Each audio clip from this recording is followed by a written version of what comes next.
போர் நீட்டித்தால் 4.5 கோடி பேர் பட்டினி கிடக்க நேரிடும் என ஐக்கிய நாடுகள் எச்சரிக்கை விடுத்துள்ளது.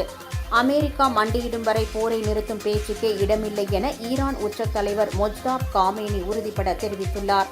ஈரானின் தேசிய பாதுகாப்பு குழு செயலர் கொல்லப்பட்டதாக இஸ்ரேல் அறிவித்துள்ள நிலையில் போர் நிறுத்தம் ஒப்பந்தம் அல்லது பதற்றத்தை தணித்தல் என்ற கோரிக்கையை ஏற்க முடியாது என புதிய ஆட்சியாளரான மொஜ்தாப் காமேனி கூறியுள்ளார்.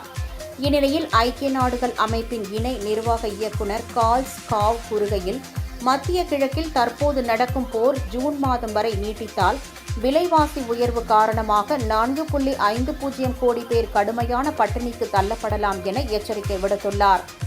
ஏற்கனவே போதிய உணவின்றி 31,90,00,000 மக்கள் கடுமையாக பாதிக்கப்பட்டிருப்பதாகவும், போரால் உலகின் சில பகுதிகளுக்கு உயிர்காக்கும் பொருட்கள் அனுப்புவது தாமதமாகி வருவதாக தெரிவித்தார்.